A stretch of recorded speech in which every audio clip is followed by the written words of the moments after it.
जो है ना वो महीने में अगर आपकी 28 थी तो अभी 21 आई है, उसके जो नंबर हैं उसके 21 आए हैं। तो उन्होंने कहा कि बहुत अच्छा है कि ये ग्राफ जो है वो डाउन हो गया, खतरा अच्छा है। अब आप मुझे बताएं कि वो जो 21 नंबर उन्होंने बताया, क्या वो 21 नंबर कैंसिलेशन जो है वो आपको एक्सेप्टेबल है? क्या आप इस पर एग्री हैं कि आपके 21 पार्ट कैंसिल कर दिए जाए, उसके आपको पैसे ना दिए जाए?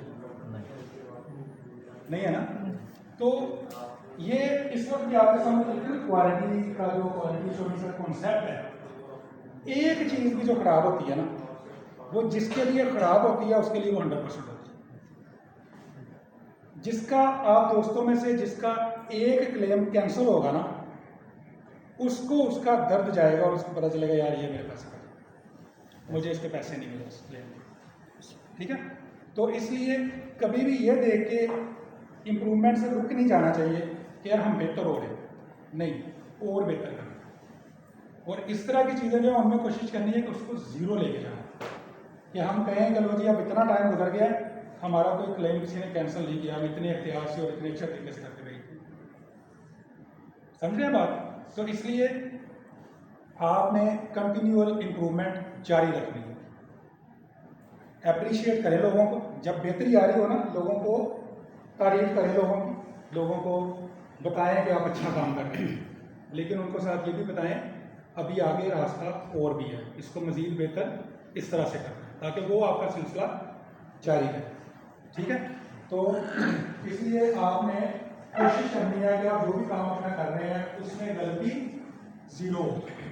जैसे हमें प्रोडक्शन वालों को ये कहा जाता है कि आपने 120%, 100% का कॉन्सेप्ट सुना है ना आपने, एक काम पूरा मुकम्मल हो जाएगा तो 100% कर दिया। हमें ये कहा जाता है जापानीज की तरफ से कि आपने 120% का टारगेट रखा, यानी कि 100 में से 120, कि आपने उससे भी ऊपर जाकर सोचना है। वो कब होगा?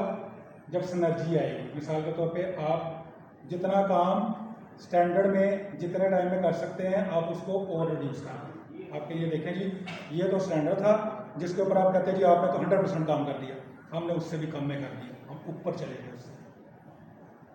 ठीक है? तो इसी तरह आप भी जो सर्विस दे रहे हैं, अगर हम उसको कहें ना कि आप 100% दे रहे हैं तो आप अप सर्विस पे ले जाएं। आपने कि अब मैं 100% पे तो आ गया हूँ, अब मैं ये सोचूं मैं इससे भी अच्छी कैसे दे सकता हूँ सर्विस, इससे भी अच्छा काम कैसे कर सकता हूँ। तो इस तरह आपकी वो कंटिन्यूअल इम्प्रूवमेंट जो है वो जारी रहेगी।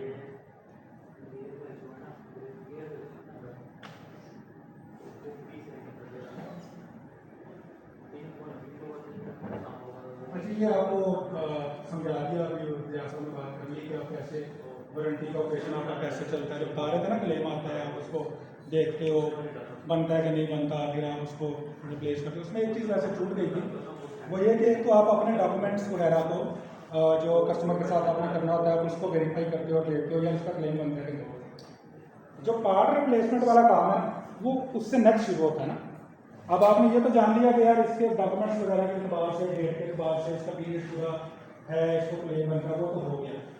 अब उससे अगला मसला है कि वो जो पार्ट चेंज करवाना चाह रहा है वो भी है कि क्लेम में चेंज होने वाला है, उसका क्लेम बनता है कि नहीं। तो वो जो तशखीस है उसके बाद वाली, वो इन टेक्निकल लोगों का काम है कि उसको देखें। और जैसे अभी सुबह काफ़ी लंबी आपसे बहस भी हो रही थी कि फिर राइट जो उसका वाकई ख़राब वाला पुर्जा है वो चेंज हो, कोई दूसरा ना चेंज हो, तो कस्टमर फिर दोबारा आ जाए कि मेरा तो मसला नहीं हल हुआ। अच्छा, ये करना वारंटी क्लेम के पार्ट जो हमारे पास आते हैं ना आपके, ये वो आपको बताने के लिए कि ये हमारे लिए नए पार्ट से भी ज़्यादा अहमियत वाले होते हैं। तो अगर इसकी पैकिंग ठीक नहीं होगी और कोई पार्ट हमारे तक पहुँचते हुए डैमेज हो गया, ख़राब हो गया, तो फिर उसका एनालिसिस नहीं हो सकता। फिर हम वो जिसको भी वो किसी शॉप ने बनाया है या किसी वेंडर से बन के आया है, जब उसको वो पार्ट देंगे तो भाई ख़राब हो गया, इसका डैमेज हो गया, हम इसका क्या चेक करें, हमें तो इसका कुछ नहीं पता चल सकता। तो फिर वो जो कंपनी क्लेम का एक सिस्टम पूरा बनाया है ना, जिसको पूरा बियर कर रही है कंपनी को, किसी कास्ट पड़ती है, उसके पीछे एक ऑब्जेक्टिव जो है कि चीज़ों को इम्प्रूव करना है, तो वो फिर फोर्थ हो जाता है क्योंकि वो पार्ट जो है वो ओरिजिनल हालत में नहीं मिलता। जैसे कि आप उससे बात हो रही थी ना, आपने वो पेमेंट टाइमिंग गियर की बात की, उसकी नाइस वाली बात की, उसमें अक्सर क्या होता है कि वो जब पैकिंग प्रॉपर करके नहीं ना भेजते, तो वो ऐसा डेलिकेट किस्म का पार्ट है कि उसमें छोटा सा भी कोई डेंट आ जाए ना आपस में टकराने से, तो फिर उसके बाद वो उसका ऑपरेशन खत्म हो जाता है। तो जो हमारे इंजीनियरिंग क्वालिटी वाले दोस्त हैं क्वालिटी के, उनके पास ना उसके लिए ना एक फिक्सचर है, आप जो कह लें कि एक मशीन है छोटी सी, वो उस मशीन के अंदर ना वो दोनों गियर लगाते हैं, लगा के उसको ऑपरेट करवाते हैं, वो आपस में चलते हैं। अगर हम बिल्कुल नए गियर लेके ना उस मशीन के अंदर लगाएं और उनके अंदर ना एक बाल रख दें अपना गियर के दरमियान में, तो उधर ही वो रुक जाता है। यानी कि वो इतना उनका डेलीकेट ऑपरेशन है आपस में, इतना ज़्यादा ना, तो वो फिर जब इसी तरह कोई जब वो चेक करते हैं ना, तो कोई अगर हल्का फुल्का ऊपर डेंट पड़ गया है तो उसके साथ ये होता है वो पार्ट वो हमें वापस कर देते हैं, कहते हैं जी ये तो हमें ओरिजिनल हालत में मिला ही नहीं, तो इसलिए इसका एनालिसिस नहीं कर सकते। तो वो फिर इस तरह की चीज़ें जो है ना वो फिर लटक जाती हैं, उनका फिर एनालिसिस लंबा हो जाता है, फिर उनका काफ़ी देर तक फिर उसका कोई हल नहीं निकल पाता, वो सिंपल हो जाता है कहना कि भाई ये तो डैमेज होने की वजह से प्रॉब्लम है, ठीक है ना। तो वो उसका हल क्या आपकी तरफ से, पैकिंग दुरुस्त हो उन चीज़ों जो भी आप भेजें, कि जिस तरह से आपने अपनी शॉप से हमें रवाना की है बिल्कुल उसी तरह हमें वहाँ पे प्लांट के ऊपर रिसीव हो, कोई पैकेट फटे ना, रास्ते में कोई पार्ट गिरे ना, एक पैकेट के अंदर इस तरह के पार्ट मल्टीपल ना रखें कि एक दूसरे को डैमेज कर सकते हों, कोई नाजुक पार्ट किसी सख्त पार्ट के साथ ना रखें, सही है ना।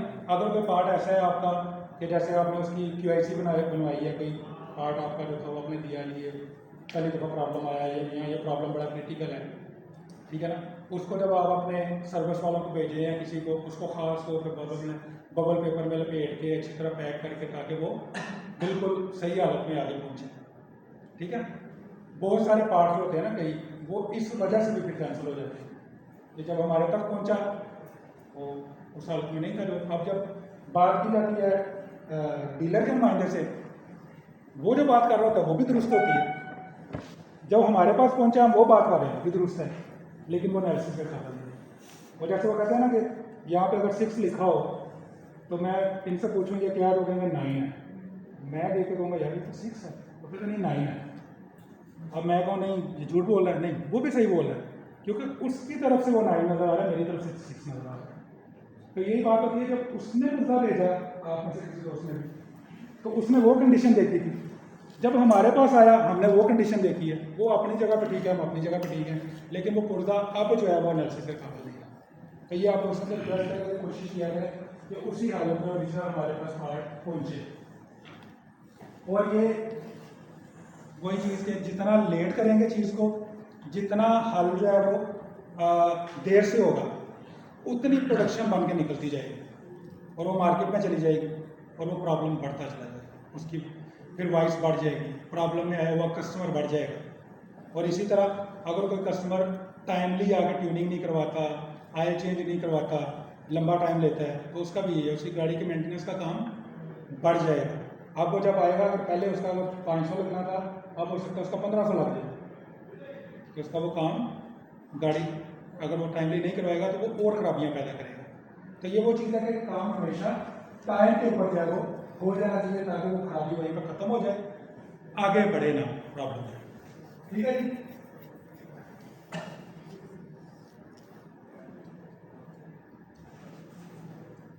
अच्छा जी, ये जो अभी आपके सामने स्लाइड है ना, ये समझ लें कि आज की जो सेशन ये हो रहा है ना,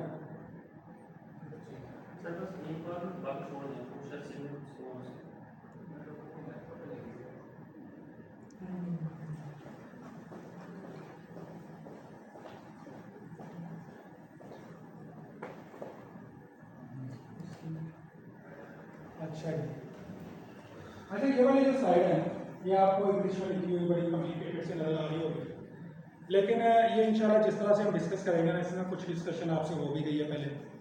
ये समझिए कि आज का जो ये सेशन हो रहा है, ये एक स्लाइड के ऊपर हम जो बात करेंगे, अगर आप ये पिक कर लेते हैं और ले जाते हैं, तो उसको घर में भी इस्तेमाल करते हैं और अपने काम में भी इस्तेमाल करते हैं, तो दोनों जगहों के ऊपर इक्वली यानी एक जैसी करामत होगी। और इंशाल्लाह अगर आप इसको कुछ देर प्रैक्टिस करेंगे और इसके ऊपर चलेंगे, तो आपके काम में आसान होना शुरू हो जाएगा। मसले या प्रॉब्लम्स को निकालना और उनको हल करना आपके लिए कुछ आसान हो जाए। इसको हम थोड़ा सा ना डिस्कस कर लेते हैं। बाकी इसके बाद जो स्लाइडें हैं ना वो समझे, जैसे मैंने शुरू में बात की है ना कि पहले आपसे वर्बली बातें हुई हैं, अब आपको तस्वीरें दिखाएंगे, वो समझ ले वही चीज़ें हैं। लेकिन इसके ऊपर ना थोड़ी सी ना आपकी सोच चाहिए और ज़रा एक्टिव हो गए ना, ज़रा थोड़ी सी ये बात मेरी आपने सुन ली। देखिए जी, डिसीजन होते हैं ना, यानी कि आप जो भी अपनी लाइफ के अंदर फैसले करते हो, आपके सामने चॉइसेस होती हैं, मैं ये कर लूँ, ये कर लूँ, ये कर लूँ या ये कर लूँ। आप उसमें से कोई एक पिक करते हैं, हाँ यार ये करता हूँ। मिसाल के तौर पे आप घर से निकले यहाँ होटल आने के लिए, आपने कहा यार मेरे घर से एक रास्ता ये प्लान रोड वाला जाता है, एक ये शॉर्टकट है, एक ये गलियों से गुजर के भी जाता है। तो मैंने 9 बजे पहुँचना है, अभी टाइम ये हुआ है, मेरे के पास प्लान कन्वेंस है जिसके जरिए मैंने जाना है, अब मैं किस रास्ते से जाऊँ, अब आप डिसाइड कर रहे हैं। तो इसी तरह बड़ी प्रॉब्लम्स भी होती हैं। आपके पास तो बाइक का प्रॉब्लम आ गया, किसी पार्ट का प्रॉब्लम आ गया, कुछ भी आया, मसला ही है ना वो भी। फिर उसमें आपके पास एक पहले से नॉलेज होता है, आपने कुछ स्टडी किया होता है, कुछ आपके पास पहले से मौजूद एक्सपीरियंस होता है, उस तरह का मसला आपने पहले भी कोई हल किया होता है ना। तो आप है ना वो सारी चीज़ों को अपनी नज़र में ला के आप इसी तरह ही, जैसे ये आप चॉइस कर रहे हैं ना, मैं कौन से रास्ते से होटल जाऊँ, तो आप उसमें भी डिसाइड करते हैं कि मैं क्या करूँ कि ये मसला दूर हो जाए। यही होता है ना, अगर वो मसला हल हो जाएगा तो फ़ायदा होगा सबका, खुशी भी होगी, फ़ायदा भी होगा। वो मॉनेटरी भी हो सकता है, वो मेंटली भी हो सकता है, यानी आपके पैसों का फ़ायदा भी हो सकता है, आपको ज़हनी सुकून भी मिल सकता है उससे, है ना। पैसों से ये होता है ना, अच्छा फैसला हो जाए तो आपको सुकून मिलता है उससे। तो अब जैसे आप अगर घर से यहाँ आना चाह रहे थे, तो अब आप देखेंगे यार वो चीज़ें रख के सामने कि जी मेरे पास टाइम फ्रेम कितना है, कितनी देर में पहुँचना है, और मेरे पास कन्वेंस कौन सी है, ये वो, अच्छा ये वाला रास्ता तंग है, इधर से मैं नहीं जा सकता, ये वाला रास्ता लंबा है, टाइम ज़्यादा लग जाएगा, ये वाले रास्ते में तो दरमियान में टोल पड़ता है, उधर पैसे देने पड़ जाएंगे। आप ये सारी चीज़ें कंसिडर करेंगे, फिर आप देखेंगे हाँ यार ये वाला रास्ता ज़्यादा सूटेबल है, अच्छा ये कोई बात नहीं, मुझे टोल भी देना पड़ जाएगा लेकिन मेरा मकसद हल हो जाएगा, मैं ये चुन लेता हूँ। एक दूसरा बंदा कहता है नहीं यार ये तो तंग वाला रास्ता है ना, कोई बात नहीं, मुझे 10 मिनट ज़्यादा लग जाएंगे, ये मैं चुन लेता हूँ। एक तीसरा बंदा कहता है नहीं यार वो जो तीसरे वाला रास्ता है जो लंबा भी है और जिसके ऊपर हर्डल्स भी हैं, मैं वो चुन लेता हूँ। अब वो तीनों बंदों ने एक डिसीजन लिया, और तीनों का डिसीजन अलग है, तीनों का डिसीजन अलग है, लेकिन वो तीनों का डिसीजन अपने अपने सर्कमस्टांस के मुताबिक है, अपने अपने माहौल के मुताबिक है, अपनी अपनी सोच के मुताबिक है और अपनी अपनी ज़रूरत के मुताबिक है। आप अब उसमें ये नहीं कह सकते कि इसका एक ही सोल्यूशन हो सकता था और तीनों को वही करना चाहिए था, ये नहीं हो सकता ना। आप कहें जी वो भी यही सोचता मैं इसी रास्ते से जाऊँगा, वो भी यही सोचता मैं इसी रास्ते से जाऊँगा। हो सकता है एक ने, उसके पास पैसे नहीं है, वो कहता है यार पैसे बचाओ, कोई बात नहीं, 10 मिनट ज़्यादा लग जाएंगे। दूसरा कहता है यार कोई बात नहीं, पैसे की कौन सी बात है, मैं तो पैसे दे दूँगा, 10 मिनट तो बचेंगे ना। अब दोनों की प्रायोरिटी जो है वो अलग है, तो वो फैसला उसी तरह करेंगे, सही है ना। तो इस तरह जो है वो जो भी आपके सामने चॉइसेस आती है ना, तो आप उनमें से चुनते हो अपने माहौल, अपनी ज़रूरत और जो आपकी जिम्मेदारियां होती हैं, जो आपको दी गई होती हैं, उनको मद्देनजर रखते हुए आप उसमें से चूज करते हो। सही है ना, समझ आई इतनी बात नहीं। पहली चीज़ तो ये कि प्रॉब्लम होता क्या है। प्रॉब्लम ये होता है कि आपके सामने कोई ऐसी सिचुएशन, कोई ऐसा मसला आ गया है, कोई ऐसी चीज़ आ गई है जो आपको स्टैंडर्ड के मुताबिक नहीं है। आप कहते हो यार ये ऐसे नहीं होना चाहिए, तो वो मसला है। मिसाल के तौर पे अगर ये पानी की बोतल है, आपने नई ली है, इसके पैसे पे किए हैं, इसमें पानी इतना है, इतना होना चाहिए ना, इतना है। आप कहते हो ये एक मसला है, इस बोतल में पानी इतना क्यों है, पानी मैंने तो पैसे इतने के दिए हैं, पानी इतना क्यों है। यानी कि मसाला किसी भी नोयत का हो सकता है, जरूरी नहीं है कि आप कहें कि जी वो। और रोजमर्रा जिंदगी में पता नहीं कितने मसाइल आप हल करते हैं, कितने आप डिसीजन लेते हैं। आप तो सोने जागने का डिसीजन लेते हैं, खाने पीने का डिसीजन लेते हैं ना, और रोज़ाना लेते हैं, और आपको पता भी नहीं चलता कि मैंने ये डिसीजन लिए हैं, क्योंकि आप उसके आदी हो चुके होते हैं। लेकिन अगर उससे हट के कोई चीज़ ऐसी आती है, तो फर्स्ट टाइम आई हो, फिर आपको थोड़ा सा महसूस होता है यार ये कोई नई चीज़ आ गई है, अब इसको मैं क्या करूँ। ऐसे ही होता है ना। चलिए पहली चीज़ ये समझ आई कि जो प्रॉब्लम होता है वो हमारी जो एक स्टैंडर्ड हमने सेट किया होता है, एक मेयार बनाया होता है, जब चीज़ें उससे हट जाती हैं तो हम उसको कहते हैं प्रॉब्लम। और फिर उस प्रॉब्लम के कई एक सोल्यूशन होते हैं और हमने उनमें से एक बेस्ट चुनना होता है कि जिससे वो प्रॉब्लम मैक्सिमम हल हो जाए, जिसका रिजल्ट सबसे ज़्यादा हो। दूसरी चीज़, अब इसको हम कर कैसे सकते हैं? देखिए यहाँ पे मैंने पहले नंबर में लिखा हुआ है कि हम ये देखें कि हकीकत क्या है। जब भी हमारे सामने कोई सिचुएशन आए तो हम ये देखें हकीकत क्या। हम ये ना सोचें कि यार ऐसा भी होता है, वैसा भी होता है, ये भी हो सकता है, वो भी हो सकता है। नहीं, हम जो एक्चुअल उसकी हकीकत है ना उसके ऊपर जाएं, अपने ख्यालात ना उसमें डालें, अपनी सोच, अपनी परसेप्शन वो ना डालें। जो एक्चुअल में हकीकत में उस प्रॉब्लम की हैसियत है ना, हम उसके ऊपर सोचेंगे। ठीक है जी। दूसरी चीज, हमेशा जो है ना इनको स्पीक विद डाटा, और डाटा कभी झूठ नहीं बोलता, और इसको आपने डाटे को इकट्ठा करना अपनी आदत बनानी। जब भी कोई मसला आता है तो आपने ये नहीं कहा और मसला आया आपने कहा छोटे और यार वो तो भी आया से कर दे, इन्वेंट कर दे, चल।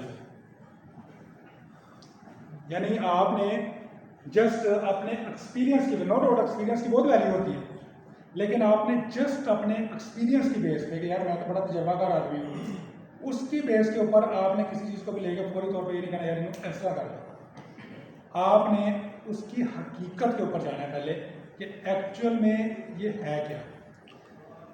हो सकता है कि लास्ट टाइम जो आपने देखा हो आपको लग रहा हो कि ये प्रॉब्लम तो वही वैसा ही है, लेकिन उसके बैक एंड के ऊपर उसकी जो वजह है वो जो तब आपने देखा था वो ना हो, बल्कि उसको और हो, तो इससे अलग हो, और आप कहें कि नहीं यार वो पहले भी तो आया था ऐसे ही था, कर दो इसको ऐसे, मसला जो ना हो और बढ़ जाए शायद। तो पहली चीज़ ये हो गई कि आपने डिसीजन जो है वो हकीकत की बेस पे लेने हैं। दूसरा ये कि आपने पूरा डाटा कलेक्ट करना है उसके ऊपर।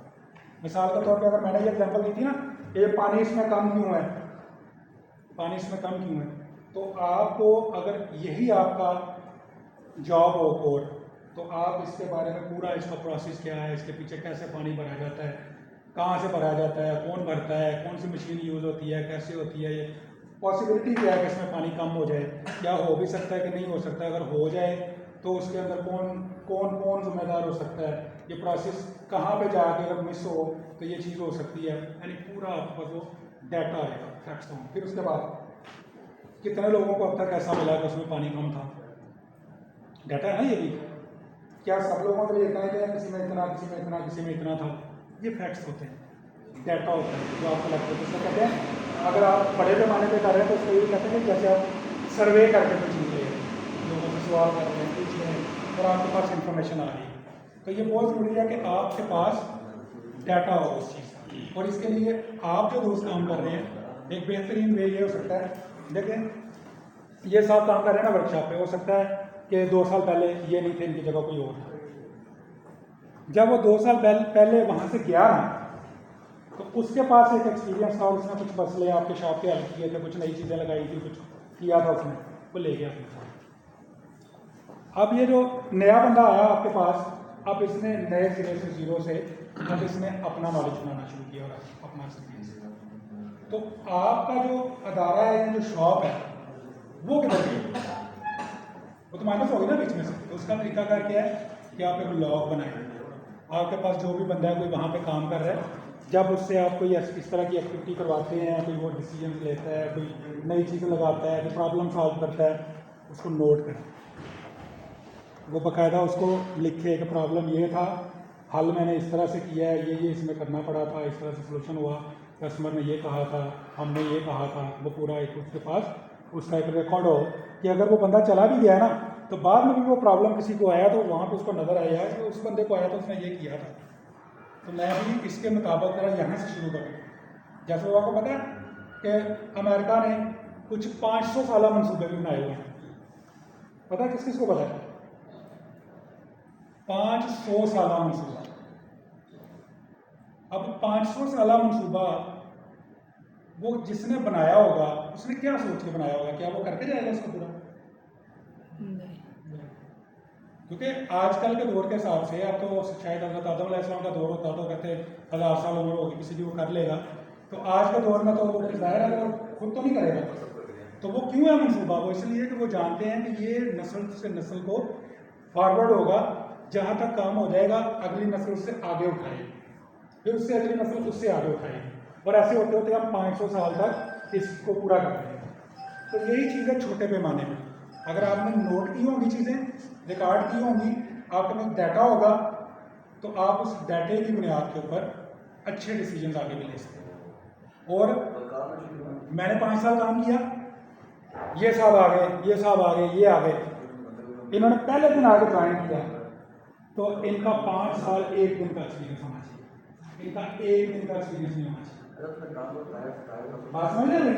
और वो कैसे हो सकता है कि जब आपने वो मेरे 5 साल रिकॉर्ड किए, आपने उनको किसी डेटाबेस में डाला हुआ कहीं ना कहीं, चाहे किसी रजिस्टर्ड में, किसी कंप्यूटर की फाइल में, कहीं पे आपने वो मेरे किए हुए काम नोट किए हुए, और वो आप दे देते हैं उस नए साल, वो उसके लिए वो डाटा बन गया, अब उसको यूज़ करें। ठीक हो गया? तो फैक्ट के ऊपर रहना है और आपने डाटे के ऊपर बात करनी है, फैक्ट्स पर मबनी डाटा। डाटा भी ये नहीं मैंने अपनी गट्स से कह दिया, कुछ मेरी गट फीलिंग है ऐसे होना चाहिए, आपने वो डाटा लगा दो, वो तो डाटा नहीं है। हाँ? मैं कहता हूँ हो सकता है यार कल ऐसे हो जाए, आप उसको नोट कर लें, नहीं भाई वो डाटा नहीं है, वो मेरी परसेप्शन है, वो डाटा नहीं है। डाटा वो जो एक्चुअली वाकई हकीकत के अंदर कोई चीज़ हुई है, और वो वैसे ही है जैसे यूँ कहा जाए कि सूरज मशरक़ से निकलता है, तो वो ये हकीकत है, सच है, वो नोट किया हुआ, तो वो डाटा है। सही है ना? तो अगर मैं कहूँ यार हो सकता है कि कल सूरज जो है वो शमाल से निकला है, तो वो डाटा नहीं है, वो मेरी परसेप्शन है। हाँ, अगर मैं यूँ कहूँ कि एक दिन आएगा सूरज मगरब से भी निकलेगा, तो आप कहेंगे यहाँ यार कोई मस्ती बात कर रहा है शायद, देखो उसके पीछे कुछ मिलता है। इसके पीछे क्यों मिलता है? डाटा है, आपके पास कुरान और हदीस का नॉलेज है, मफहूम है ना डाटा, तो वो बात की उसके पीछे रेफरेंस निकला है। यही चीज़ यहाँ पे जब कोई बात करेगा उसके पीछे हकीकत पर मबनी कोई चीज़ पड़ी होगी, तो वो आपके लिए डाटा है, और उसी के ऊपर बात करनी है। ठीक है? परसेप्शन नहीं यार ये कर दो, यार वो कर दो, उस्ताद जी की करिए, और यार है नहीं वो चीज़। ठीक है?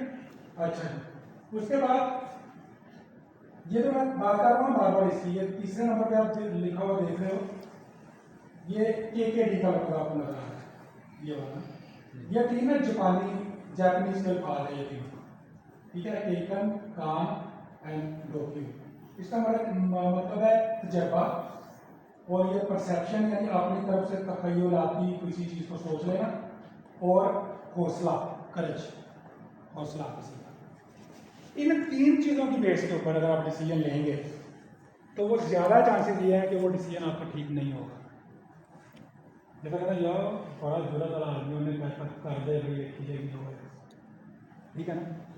करज, लेकिन पीछे डाटा कुछ नहीं है, हकीकत कुछ नहीं है, एनालिसिस कुछ नहीं है, बेस कुछ नहीं है कि क्या वजह क्यों ऐसे का है, तो इसलिए वो ज़्यादा चांसेस ये है कि वो रॉन्ग हो जाएगा डिसीजन। तो कभी भी आपने सिर्फ की मैं इस बात इसलिए कर रहा हूँ कि ये मैटर करता है, ये नहीं कि ये बिल्कुल फजूल है कि आपका जो अभी मैंने कहा ना, आप रिकॉर्ड करें लोगों के एक्सपीरियंस को, इसका मतलब फजूल तो नहीं है, लेकिन सिर्फ एक्सपीरियंस की बेस के ऊपर अगर आप डिसीजन लेंगे तो वो दूसरी बात नहीं है। कल भी ये हुआ था, आज भी यही अपने हो सकता है आज वैसा ना हो। ठीक है? दूसरी चीज परसेप्शन, एक तो वो था एक्सपीरियंस है पीछे, तो उसकी बेस पे बंदा बात कर रहा है, ये है कोई एक्सपीरियंस भी नहीं है, कुछ भी नहीं है, बंदा बस परसीव कर रहा है, बस अपनी तरफ से सोच रहा है कि ऐसे हुआ होगा, ऐसे होगा, तो उसको कहते हैं अगले की सोच, ऐसे ही वो अपने ख्यालात का इजहार कर रहा है कि यार ये मेरे नज़दीक ऐसे है, तो वो भी प्रॉब्लम्स को हल नहीं करता। समझ रहे हैं बात? ठीक है? तो आपने परसेप्शन से भी नहीं जाना, परसेप्शन को बदलना, एक चीज़ ये भी मैं आपको बता दूँ, किसी की परसेप्शन को बदलना ऑलमोस्ट तकरीबन नामुमकिन। एक बार तो सेट हो जाती है ना परसेप्शन,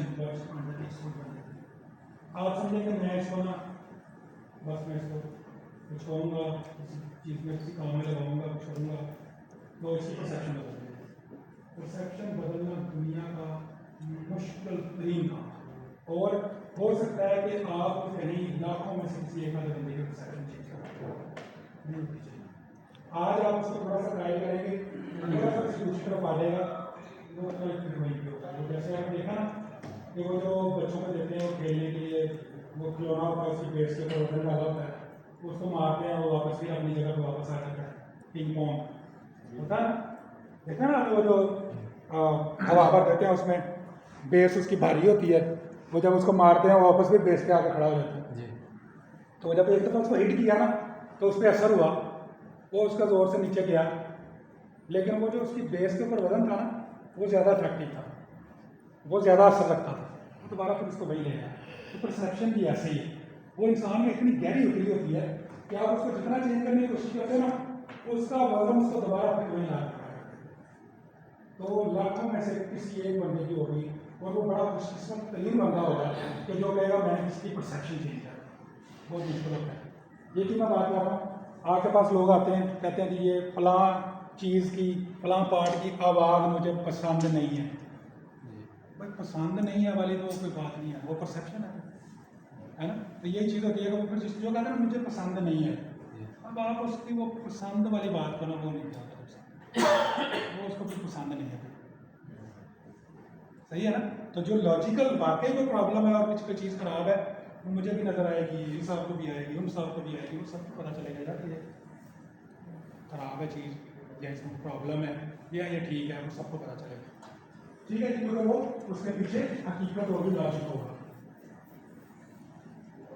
अच्छा, यहाँ पे ना एक चीज़ और आप देखने को लिखी है कि एक्सपीरियंस और परसेप्शन कुछ केसेस के अंदर जरूरी भी होता है। मैंने इसलिए कहा था सिर्फ ये चीज़ें नहीं, लेकिन ये साथ इस्तेमाल की जा सकती हैं, हकीकत के साथ इस्तेमाल की जा सकती हैं। मसलन जैसे मैंने कहा जी कि आप में से कोई बंदा एक्सपीरियंस है उसका, तो वो आपको बताएगा यार पहले जब प्रॉब्लम आया था ये किया था, अब इसको ट्राई कर लो ऐसे। तो वो उस एक्सपीरियंस को इस्तेमाल ज़रूर कर सकता है, लेकिन सिर्फ उस एक्सपीरियंस के ऊपर रिलाय नहीं कर सकता कि मैं और किसी चीज़ को देखूँ ही ना, बस इसी एक्सपीरियंस के ऊपर मैं सारे फैसले करता हूँ, ये नहीं करता। ठीक है जी। इस तरह से ना फैमिलीज के अंदर झगड़े होते हैं। मैंने आपसे कुछ कहा, वो मेरी परसेप्शन है, मैंने आपके लिए कहा, वो किसी और के बारे में था, आपने उस बंदे से क्लियर नहीं किया और आप दोनों के दरमियान में इख्तलाफ बन गया। अब हो सकता है आप 20 साल जो है ना वो आपस में बात ही ना करें, और जब भी आप किसी दूसरे बंदे से मिले तो वो मेरी परसेप्शन के ऊपर ही ना आप उस तीसरे बंदे की आप भी उससे पढ़ाई करें, हालांकि मेरी वो परसेप्शन हकीकत कैसे पता चलेगी। आप उठाएं फ़ोन, आपको टेक्नोलॉजी है, करें अपने उस दोस्त को, अपने साथी को फ़ोन करके उसको पूछें यार फलाने ने तुम्हारे बारे में मुझे ये बताया भाई, तो आपकी क्या राय है इस बारे में, आपको क्लियर हो जाएगा। या अगला बता देगा हाँ मैं यही राय रखता हूँ, मैंने कहा, या अगला बता देगा मैंने नहीं किया कहा, तो आपको हकीकत आपके सामने आ जाएगी। जब हकीकत सामने आ जाएगी आपका मसला हल हो जाएगा। अगर वो हकीकत को नहीं जानेंगे आप, तो बगैर किसी वजह के हो सकता है कि आप कता रहमी का सबब बन जाए, आप अपने एक दोस्त को खो दें, आप अपने एक रिश्तेदार को खो दें, सिर्फ अपनी परसेप्शन की वजह से। ठीक है, और फिर वो परसेप्शन की बेस के ऊपर बना हुआ ये तजाद जो है वो फिर और बातें याद आनी शुरू हो जाती हैं, जी फलाने वक्त में भी ये हुआ था, फलाने में भी ये हुआ था, कुछ आगे आने वाले वक्त में कुछ बातें ऐड हो जाती हैं, और वो इतनी सी जो परसेप्शन होती है ना वो कई हकीकतें अपने साथ में ला लेती है, और वो खुदा ना खास्ता हमेशा के लिए बंदे इधर उधर। तो इतनी अहमियत है हकीकत को आगे रखने की और परसेप्शन को पीछे करने की। कभी भी परसेप्शन की बेस के ऊपर डिसीजन नहीं लेने, चाहे वो आपके प्रोफेशनल डिसीजन है, आपके कारोबारी या आपके पर्सनल आपके घर के डिसीजन, कभी परसेप्शन के ऊपर समझ गए बात। उसके बाद ये जो 3 प्रिंसिपल है, एक तो ये नीचे आपको लगा है ये 3 रियलिटीज प्रिंसिपल, ये है कि पार्ट, प्लेस और सिचुएशन। जैसे बस यार साहब ने बड़े अच्छे तरीके से ये भी आपको ना बताई ये चीज़, जिसमें वो ये आपको कह रहे थे कि आप जब पार्ट हमारे पास भेजते हैं तो वो पार्ट जो है वो गूंगा होता है, वो सिर्फ हमारे सामने पड़ा होता है एक मैयत की तरह कि जिसको हम जो मर्जी कह लें, मुड्डे मारें, हलाएं, रोएं उसके सामने, उसने नहीं बोलना। तो फिर उससे हम किसी किस्म की कोई इंफॉर्मेशन नहीं ले सकते। तो क्या होना चाहिए कि आप जो पार्ट प्रॉब्लमेटिक हमारे पास भेजें उसको ज़ुबान दे के भेजें, उसको गूंगा ना भेजें। तो ज़ुबान कैसे देंगे? जो ज़िया साहब ने बात की, निशान लगाएं, लिखें, अपनी रिपोर्ट के अंदर कमेंट्स के अंदर लिख दें। अगर आप समझते हैं कोई लंबी चीज़ लिख के समझाना है तो फिक्रा लिख के समझाना पड़ेगा, वहाँ लिख दें। समटाइम आप कोई ऐसी सिचुएशन में पार्ट चेंज करते हैं कि जिसको सिस्टम में डालना आपके लिए मुमकिन नहीं होता, कमेंट्स में लिखें। बात को आपने अपने जो नॉलेज आपको उस पार्ट को चेंज करते हुए आपके पास है, वो आपने सारा प्लान करना, ठीक है। तो उसमें यही है कि पहली चीज़ है, जब भी आप किसी चीज़ का एनालिसिस कर रहे होते हैं, किसी चीज़ के बारे में इंफॉर्मेशन इकट्ठी कर रहे होते हैं, कोई तहकीक कर रहे होते हैं, डिसीजन लेना चाह रहे होते हैं, किसी चीज़ के ऊपर आप डिसीजन लेना चाह रहे होते हैं, तो ये 3 चीज़ों का होना बहुत जरूरी है। एक तो आपके केस में पार्ट, दूसरा उसकी प्लेस का नॉलेज, प्रॉब्लम कब आया, कहाँ आया, किस सिचुएशन में आया, चलाने वाला बंदा कौन था। अगर कोई ऐसी चीज़ है कि जिसके ऊपर वेट अफेक्ट करता है, बंदा सिंगल था, डबल था, बंदे का अपना वेट कितना था, ये जब जिस रोड पे वो चला रहा था वो पेड़ की पक्की थी या कच्ची थी, समझ रहे हैं ना बात। फिर उसके अलावा उसको जैसे एक दफ़ा का प्रॉब्लम आया नॉर्मल साउंड का ना एक बाइक में, तो उस कस्टमर से जब हमने रब्ता किया, हुआ ये कि वो मफलर की ना साउंड का उसका ना मसला, तो उसका ना तीसरी दफ़ा मफलर चेंज किया। वो एक दोस्त ने अलग जाकर एक दफ़ा एक से दो दफ़ा एक दूसरे डीलर से उसने चेंज करवा लिया। वो हमारे पास आया, अब जब तीसरी दफ़ा वो चेंज हुआ ना, तो हमने फिर ना उसके कस्टमर से खुद रब्ता किया, यार ये 3 दफ़ा आपने क्या, आपको इसमें हमें तो कुछ नहीं मिला, क्या इसमें है, क्या हमें समझाओ ताकि हम इसको हल कर सकें। तो आपकी बाइक कहाँ है, आपको बताएं, हम आके देख लेते हैं। हमारे पास वो लियाकत साहब होते थे, वो अब रिटायर हो गए, उनको भेजा भी उसकी बाइक देखने के लिए। उसकी ना वो मतलब नौजवान सा आदमी था, उसने अपनी वालदा से भी मुलाकात करवाई उन्होंने कि भाई ये भी ज़रा प्रेशर पड़ेगा, वो ज़रा कहेंगे हाँ हाँ मसला ऐसे ही है ये वो। अब जब उससे पूछा देखा कि भाई क्या प्रॉब्लम, तो वो पता क्या कहता है, वो फलां जगह जब मैं जाता हूँ ना, वो मनावा के पास, उधर मैं जाता हूँ ना, तो उधर जाकर ना इसमें इतना शूं शूं शूं शूं की बातें, तो हमने कहा